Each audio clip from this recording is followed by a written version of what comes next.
Hello, YouTube. It's your buddy Chop It On coming after another episode of NHL Chop Talk, brought to you by the one, the only DFSArmy.com. Your one-stop shop for all things daily fantasy sports, from MMA to PGA, NHL to NBA. We've got you covered. 20 coaches, 40 staff, thousands of members, constantly talking daily fantasy sports, day in, day out, 24/7, helping you become a better player. Groupthink matters. Strategy, game theory, player picks, this player, that player. Everything gets discussed inside DFSArmy.com with the coach's input to help guide you through a slate and make you a more competitive player. Invest in yourself. Jump down into the comments section, DFSArmy.com, click the link, use the code CHOP, CHOP, trigger that 10% off discount, and get in here and start educating yourself even more starting today. If you are already in here, if you are not a member, I don't care at this point. I'm running a December sweeps out on Twitter if you follow me out there. Retweet my pinned tweet in my profile and some of the various other tweets that I may throw out there and ask for a retweet on. Help me spread the word. Help me scream to the mountaintops that we have the best community here in daily fantasy sports, and I will enter your name into my sweepstakes, where I will be buying not one but two people December memberships as full access VIPs. That's coming out of my own pocket, not yours. And it's a repay as a thank you in the generosity giving holiday season to thank you for helping me spread the word. Let's get in here, get your name in here. I don't care if your name's in here once, if your name's in here 10 times. I don't care, like I said, if you're a member, if you're not a member, I don't care. I'm going to be buying two people subscriptions, and we'll work it out through direct message or whatever when the day comes. We've only got a few days left, so get in here and retweet me today. What I'm going to do today is I'm going to break down the NHL slates, big slate. I'm going to talk goalies, I'm going to talk player pool, I'm going to show you a graphic that should help you pick and understand the concept of where we're value shopping and how we're value shopping. So let's kind of dive right in, and let's grab a pen, grab paper, and let's blow through this list as fast as humanly possible without leaving everybody dizzy and looking for the doorway. I go to dailyfantasynerd.com sometimes because it's a very, very quick way to assess a situation. I'm using it today for my goalie. I'm looking at win percentages. I'm looking at a little bit of over-unders, but mostly I will sort by fantasy points for hockey. I will then look at the win percentage and look at Dominique and Dubnyk. Boom, boom. Rennie's a little bit overpriced because he doesn't have as strong a percentage chance to win. Dubnyk I would probably take for the $100. I would definitely take Dominique for $500 discounted off of Dubnyk. That would be my main goalie tonight. Largest chance to win, decent points, running hotter in his last 5 games than he is over his last 40 games in terms of average fantasy points. 70% chance to win tonight. Is it foolproof? No. 70% chance to win, though, is pretty doggone strong. Anything over 50% is great. So you want Dubnyk, you want to pay up a little bit. You'll be a little contrarian. That's fine. You want to pay for Marc-Andre Fleury dollar for dollar pivot here. That's fine. Still better than 50% chance to win, running very, very hot over his last 5 games. That's your hot goalie. You might want to ride the hot hand. Come down here, Pekka probably be the forgotten man. He can shut anybody out. Don't know I want to tackle him going against Colorado. Hellebuck probably be forgotten as well. McElhinney probably the same. Markstrom, Talbot. If I was going to take the ultimate GPP risk, I'd drop down here to Talbot. 56% chance to win, $7,700. $1,500 or so off of the higher priced guys tonight. Gives me a little bit more room for skaters. If I hit on all of those plays, I should find myself completely all alone on the top of the leaderboards if Cam Talbot returns to form and has himself a great game. Now, it's a very, very, very risky pick. It's almost a stupid pick, which means I'm going to be spending most of my time and most of my budget up here in these plays, very, very few down here. But I will throw 1 or 2 at Cam Talbot just to see if I don't get lucky and hit on a decent GPP type of pick tonight. For cash games, not safe enough. You need to be up here paying up. Okay, goalies done, under 4 minutes. Kick into the research station, DFSArmy.com, where I live, where I do most of my broadcasting, most of my preaching, most of my teaching. I'm going to dive into our research station under the NHL tab here. Click here on the research station, take you right to it. We've got several tabs for you to look at. All the stats you want to look at. I focus on ITT, implied team total out of Vegas. Vegas dumps a bunch of resources into what they're trying to do is set a line that's generally accurate so people fall on 50-50 sides of the line. Some bet this way, some bet that way. If too many start betting this way, of course, they'll adjust the line a little bit, but they're going to try to land it on the right spot to begin with, so that they don't have to go fudging around all the numbers all the time. They spend mega bucks with tons of employees, tons of research to get that right. They are generally, over the long haul, more accurate than you or I will ever be, so I will lean on them to guide me into who is the team or who are the skaters that are implied to score the most goals tonight. I want to show you as I scroll down here, show you a little bit of the list with all the different stats. You've probably already been looking at them. That's all good. The best thing to do is take note of who is implied to score the most goals. Right now it's Tampa Bay. Write these down: Tampa Bay, Nashville, Winnipeg, Edmonton, San Jose, and Minnesota. Those are your top 6 teams on the slate tonight. It may change a little bit through the day, but generally speaking, those are going to be your top teams. Those are the teams I'm focused on for cash games. Those are the teams I want to take maybe a guy from here, a guy from there, a guy from here, a guy from there. I don't stack a ton in cash. I'm not afraid to stack in cash when the indicators work that way, but I'm not trying to stack. I'm trying to spread out a little bit. I'm trying to take skaters, and I'll show you that in the combos tab. I'm trying to take skaters that are on different lines. Look here. We've got all line 1 skaters in San Jose, right? Pavelski, Evander Kane, and Donskoy. All top line skaters. You've got power play differences a little bit in Pavelski and Kane. They serve on different power play units. That's one way to spread out. I can take Pavelski and Evander Kane, most of the time have them on the ice together, but I do have a little bit of power play separation so that if a power play goal comes off of the second line, I'm not so exposed to the top line that I don't have a piece of that production often. And that's going to help raise my floor, and it's going to help me avoid dud games a little bit more than usual. If I stacked everybody on an offense like over here with the Buffalo Sabres, and everybody's on top line, everybody's on top power play unit, if this line doesn't do the scoring, I'm sunk. If this line nets a couple of goals, I'm completely sunk up here with these players, and my cash games suffer. So for safety, to avoid those duds, I try to spread out a little bit. Another way that I will do that is I will take guys on line 1 and line 2 that are both on the power play 1. So I would take Pavelski and Couture, or Pavelski and Hertl, or Pavelski and Timo Meier, because I would take, I don't know that I would take 3 of these guys. If I took a third guy, most often he's going to be a defenseman, because the defensemen also overlap and share ice time with both these scoring lines. That's just another way to spread out: defenseman, wing, center. Or if I was just going to take 2, I would probably take Pavelski for top line access, and then I would probably take, Hertl, Meyer, somebody down in here for second line access, and then overlap on that power play 1, and hopefully get lucky on that power play with that stack, that little mini stack of a winger and a center, and get the assist and the goal at the same time on the same play. Again, the more I stack, the more I pigeonhole myself into this has to go exactly right tonight for me to score big points. And that's more of a GPP focus because it's more boom or bust. For cash games, you want to try to spread out a little bit. You can take multiple players off the same teams, but you just don't want them necessarily being on all the same lines, always on the ice together, because if the goal comes from another direction, you're sunk. Okay? I will watch ITT again for verification that my top 6 offenses are my top 6 offenses. But that'll pretty much put that page to bed. When I look at the goalies tab, you can look through that page all you want as a VIP. When I look at the goalies, our goalies vary a little bit. I liked what I saw over on Daily Fantasy Nerd a little bit better today, but this sheet has proven very, very accurate over time. It just confused me, and I didn't want to spend too much time on it. Our win chances were a little bit different. Maybe we're more current, maybe they are, I don't know. Our projected points were a little bit different. Our value was a little bit different, and I kind of really liked Dominique today, and this was showing Dominique down here. So if Dominique shits the bed a little bit tonight, blame it on our research station, DFS Army. Don't blame me. I'm just the messenger.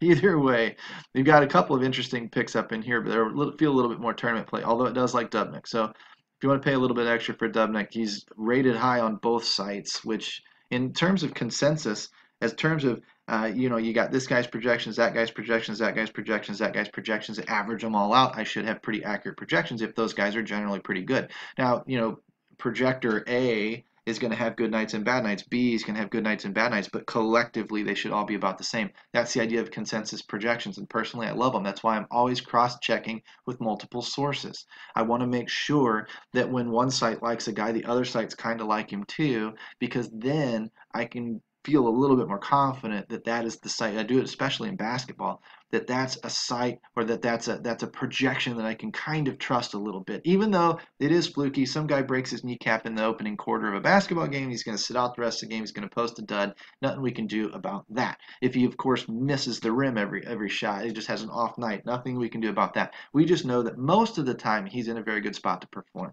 Same goes with hockey, although hockey's even more volatile than basketball. I mean by like times 1,000.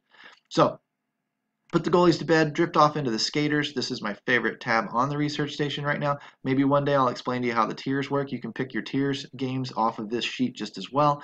I love looking at these different positions, and I love starting with defense. Let's see if this kicks over. It's been a while since I've clicked on this tab. Hopefully, there it goes. Good. I'm going to scroll over here, and I'm going to show you a couple of things. Actually, let me kick defense off, and let's cover this thing first. I'm going to cover the reason why I'm looking at what I'm looking at, and I'm going to cover one key stat first. This is something that I love. When we do our player pool, when we write our player pool down, I will go back through it after I'm done, and I will look at this percentage of teams scoring. This tells me, typically speaking, when Colorado scores 3 goals, tells me that, 40% of 44% of the time it's coming from Mikko Rantanen. It's the goal or the assist. Something is coming from him. Okay, 44% of the time. Colorado has a very, very concentrated offense on their top line when it comes to percentage of team scoring. If they do well, these guys are involved. If they don't do well, they're not.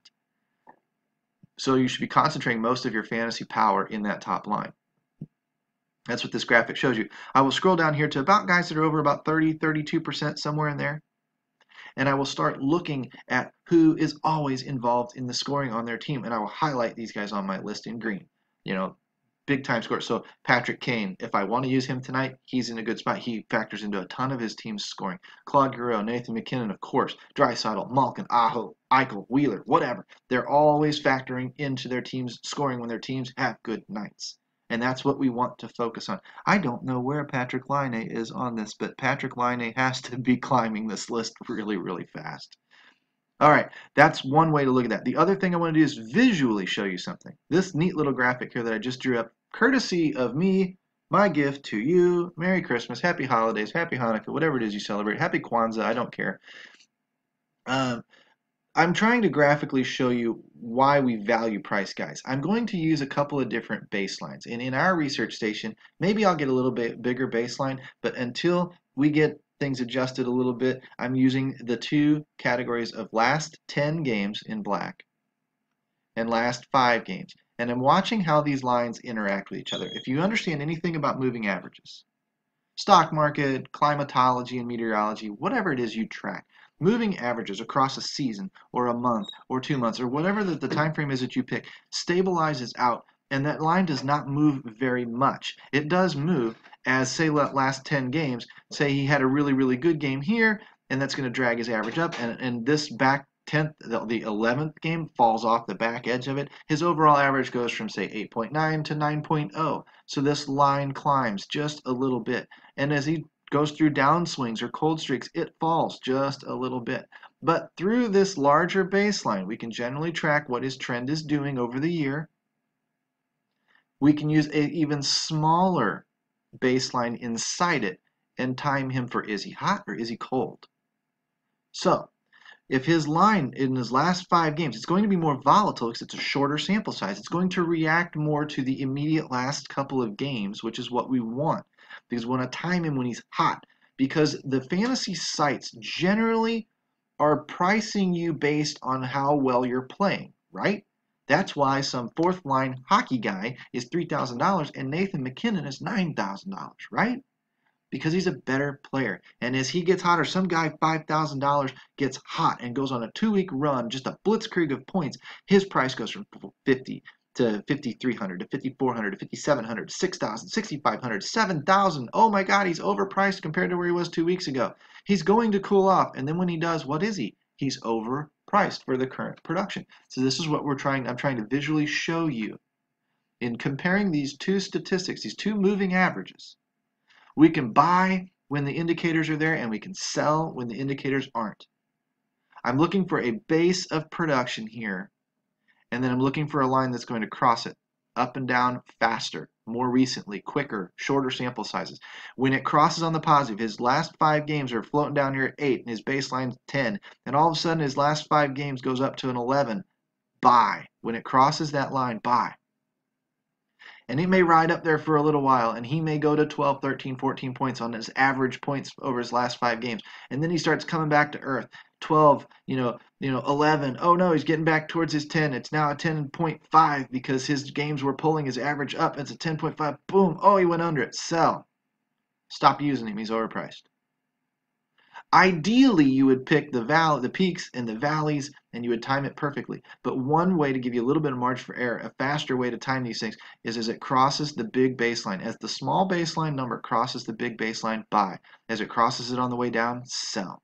So now watch. When I factor this one in, I'm going to show you how I use this research station to cut down my player pool really, really quickly. I come over here. There's my last 10 games. There's my last 5 games. There's my fantasy average over on Fanduel and DraftKings, and here on Fanduel and DraftKings for my last 10 games. I'm going to take my last 10 games, sort descending. Bring all the hot guys to the top. Okay? Now, I'm going to scroll back over here, and I'm going to go position by position. Let's start with defense. Let's get all of our defenders written down. I don't care about line 1, line 2. If you're hot, you're hot. I want you. Scroll back over here. FanDuel average, make sure it's still descending order. Let's go down to about 10, right? And what we're looking for is 2 things. We want to check the boxes. You know, it's just like when you're dating a girl, right? You're going to check the boxes. If she checks enough boxes, you're still interested. Is she nice? Is she funny? Is she pretty? Is she buying me dinner? You know, whatever the case may be. Check the box, check the box, check the box. Enough boxes state, oh shit, she kicked my ass. I guess she got mad and threw a pot at me and hit me in the head. Whoa, uncheck that box for nice. Maybe it's a deal breaker. Maybe it's something that you all of a sudden decide it's not worth it anymore. We're checking the boxes. The more boxes we get checked in the positive side, the more we like that player. Okay?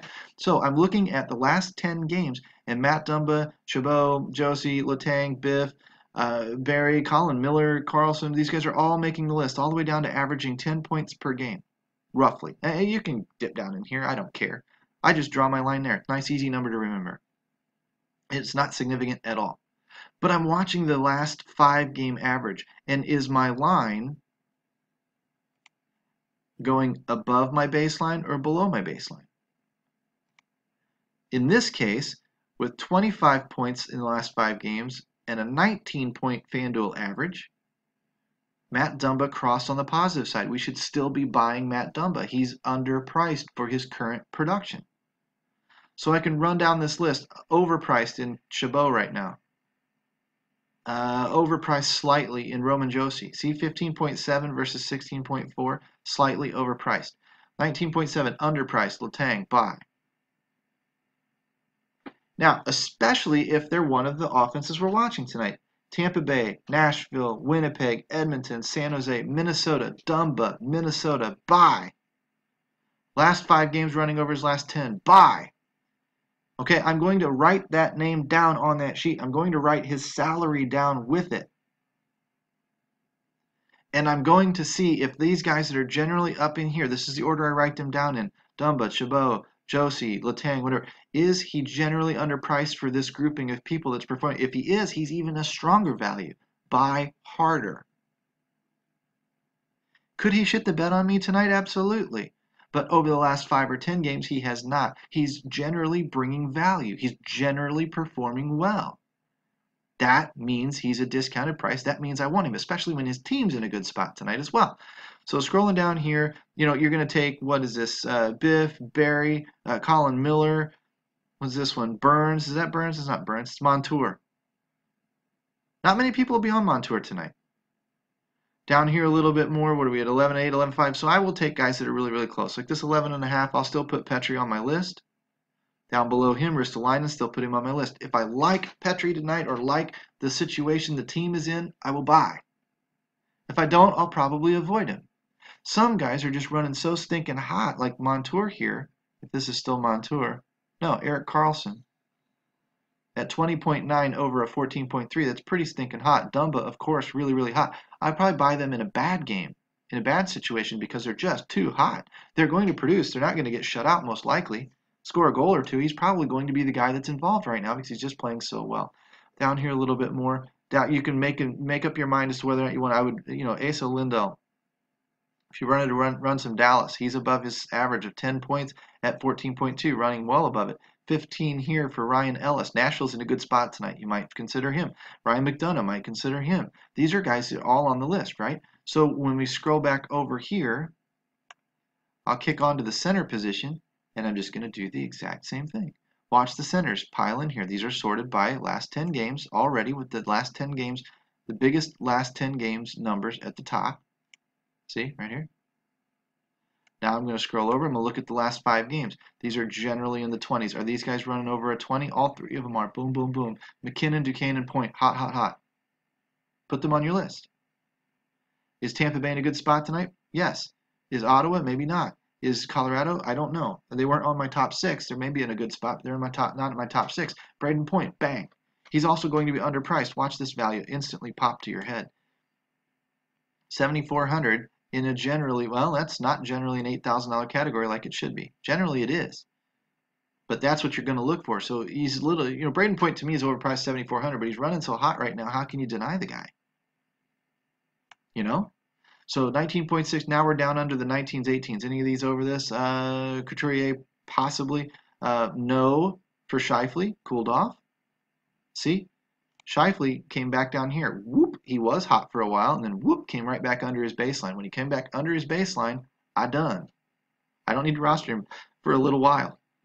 Even though Winnipeg's on my list, I'm not looking towards him if he's cooled off. 21.9 for Sidney Crosby. Pittsburgh on the list? No. Probably not on the short list, but you can argue he's hot. 14 here, no. 19 here, Connor McDavid. Is Edmonton on the list? They are. So look at Connor McDavid tonight. He's going to be pricey. 20.2, Tyler Seguin. Dallas on the list tonight? No. But these are the guys whose L5s are running over their L10s. These are here. Look, here's one down here. Evgeny Malkin. Another one, Eric Staal in Minnesota. I think Eric Staal's in Minnesota, right? The Staal brothers. One's used to be in Carolina anyway. Minnesota's on the list. And he's probably a value. When I come down here, I'm also going to be looking for guys that are a little bit out of price, like I said. So somebody like, 5,800, Bo Horvat. I don't really like Vancouver all that often. 5,900, Mikko Koivu, boom. If I ran Koivu and Point, or took a chance on Duquesne and GPP, so again, cash games, I'm going to try to target those better teams. Those teams are implied to score more goals. But those that don't make the list and I'm really tempted on, that don't check all the boxes, like Duquesne is not playing for a team that I am targeting tonight. Although Philly does give up a ton of goals, you might reconsider that one. Just because he doesn't carry a high enough ITT doesn't mean that they're not in a good spot. That would be somebody I would probably put in a GPP. I might run Evgeny Malkin and Braden Point, or I might run Koivu, somebody like that. Somebody down a little bit lower on the list that's dirt cheap. Look at Bonino, Nick Bonino. Watch this. Scroll back over here to the last 5 and the last 10. Follow Bonino, 12.4 points per game, which for his price is pretty good, pretty strong. Over his last 10 games, he's been producing. That's pretty cash safe, honestly. Scroll back over here to 13.1. He's running just a smidge above that. Good value. He's still bringing you a little bit of value. And if you need some salary savings, that's a great center to run tonight. Let's run back over here. Let's do the wings. And then I'll wrap up with 5 quick tips, 5 quick boxes for you to start looking at check marking when you're playing hockey, and how to kind of prioritize them. And then we'll kick it out of here and we'll call it a day. But now I've got my wings all brought to the top. And I'm again looking at FanDuel's average versus the FanDuel 5-game average. And look, top of the list, Patrick Laine. Everybody knows he's hot, right? Torched us in St. Louis for 5 goals last time out. 24/21 for Kucherov. Kucherov, Tampa Bay, great spot tonight. Braden Point and Kucherov. Let's go back, getting sidetracked, but let's go back to Tampa Bay. Let's look at the lines. Here's the lines. Stamkos, Miller, Kucherov, line 1, power play 1. Braden Point, line 2, power play 1. They overlap on the power play. They're on separate scoring lines. Braden Point is running hot. He's a little bit cheaper priced than Stamkos is. And Kucherov, now in a GPP, I'm going to run Stamkos and Kucherov, maybe with Hedman. But in cash games, I like the spot Tampa Bay is in enough. I'm going to take Kucherov and Point. Overlap on that same power play. If I get lucky on the power play, one passes to the other who scores. But generally speaking, they're not on the ice together. So if Tampa Bay scores 3 goals and they're on the first 2 lines, I've probably got access to those goals in a safer fashion than if I was really just trying to focus all of my power on that top line. Focusing on that top line only, GPP move, spreading out a little bit, cash move. So come back into the skaters. So Kucherov makes that list. Come down here a little bit more, see if we can find somebody else that really pops. 21-22, Kyle Connor in Winnipeg. That would be the play. Not so much Scheifele, not so much Wheeler right now. Laine and Connor. Let's take a look really quick and see if they run on the same line together. Where would Winnipeg be? There's Minnesota. You can look for this, but you can use these two pages in conjunction with each other. Scheifele, Ehlers, Wheeler, not on the same line. Line, Little, same line. But look, okay, and Connor. I'm sorry, Connor. Well, Little's another one, but Connor and Patrick Line are a little more of a GPP stack together because they overlap on the same power play. But if I use Brian Little with Patrick Line or Connor, I've got the overlap on the two. They're on the ice most of the time. They do break apart a little bit, making it a little bit safer to get access to both power play units. No matter which power play goal gets scored, I might have a piece of it.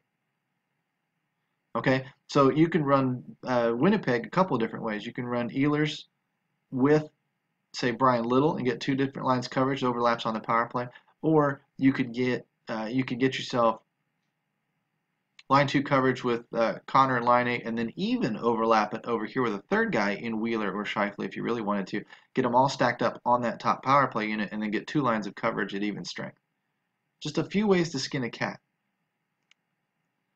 I think you're getting the idea. I think you're kind of getting it pieced together here at the fastest way I can produce player pools. And I've got it down. It's still a big player pool. But what I did was I went down the L5 over the L10 guys get written down.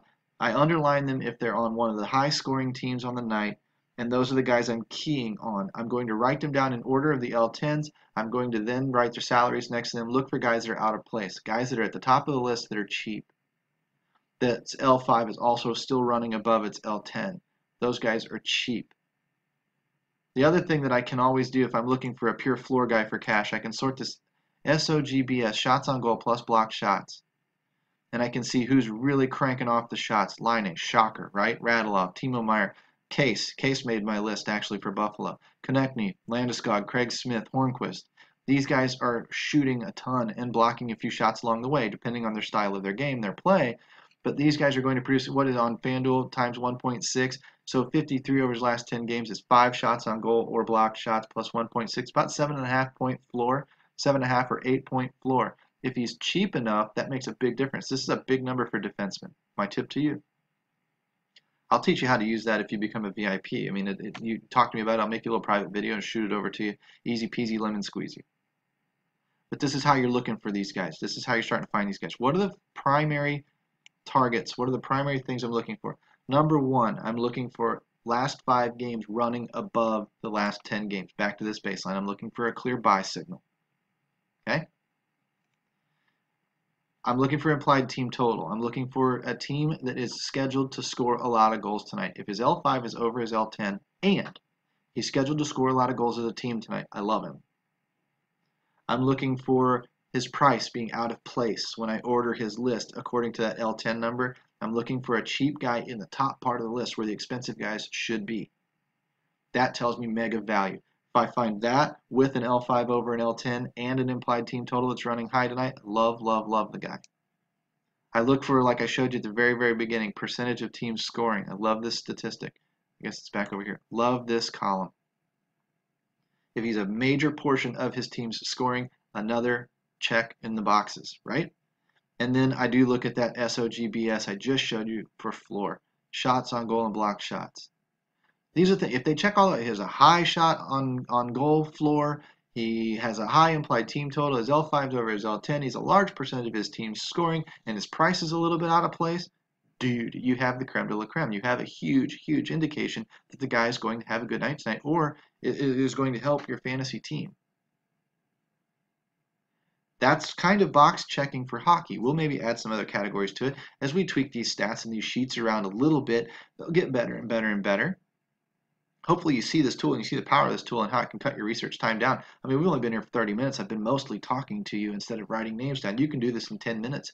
Sort the column, watch the L5 and the L10, write them down, go underline the guys since ITTs are above a 3. You know, put a little green highlighter on them if they're in the percentage of team scoring. You know, put a check mark by them if their shots on goal floor is high. And boom, you've got people that have all the marks next to their names. Those are your core players tonight. Those that don't, and you don't want to build your team with probably 4, 5, 6, 7, 8, as many of them as you can fit on your team. Those are your solid guys in the best spots tonight. And then from there, you're going to want to focus a little bit on the guys maybe that didn't quite make the list. Take one of those lines. Maybe it's Winnipeg tonight. Maybe it's somebody that didn't quite make the list. Maybe it's Patrick Kane and Seabrook for Chicago. Whatever it is. And you may take those guys, and instead of making your core all 9 guys, you make it 6 guys, and you take 3 guys that almost made the list, and you throw them in there and call that a GPP lineup. See, concept of cash games versus GPPs is very, very simple. Cash games, you want to get over the top half of the field, the top half of the world. You don't need to take a lot of risk to do that. You just can't make mistakes. It's really all you're worried about. Just don't make mistakes. But to win GPPs, you've got to go balls to the wall. You've really got to get up there. You've got to hit all your picks right, and they've got to be the big nights, big plays on the night. You didn't win a GPP last night without James Harden in basketball. You didn't win one the other night with Patrick Laine scoring 5 goals if you didn't have him. You've got to hit on all of your picks to win those GPPs because somebody's going to do it, especially in the bigger GPPs. So when you're building for cash and you're building for those GPPs, you're trying to spread yourself out a little bit in cash, and you're trying to take the guys that are not making mistakes and roster most of them. Those are the guys that really, really, really get you in there and get you set up well. But if you really, really want to take a peek under the bride's dress, really got to hit a pick hard. And those are typically the guys that almost made your list. They're a little bit risky because peeking under the bride's dress if you're not the groom, that's a little risky. High risk, high reward. It's not really the safe fundamental play. It's not what Uncle Steve would do. It's not what he would recommend. But if you really want legendary status and you really want to get there, you got to take a little risk and get that reward. Close your eyes and go for it, man. You just might find the prize. You do that by having a solid core that gets you to the wedding. And you take a little bit of risk that gets you underneath the dress. Guys, this has been ChopTalk NHL, November 27th. Follow the sweeps out on Twitter. Help me retweet those tweets. I'll enter your name in the sweeps contest. Spread the word. Become a VIP. Comment section down below. Click the link. Use coupon code CHOP, CHOP. Hopefully you've seen a little bit of access into the NHL world and why DFS Army is making people better players. We can teach this stuff forwards and backwards, and we have the tools to supplement the knowledge that our coaches have put together. Thanks for sharing, guys. Thanks for coming along for the ride. We'll see you again tomorrow. It'll be a little bit smaller slate. Don't know if we'll do hockey. We might do basketball. But this has been Chop Talk for Tuesday, November 27th. Take care, guys. We will catch you on the flip side.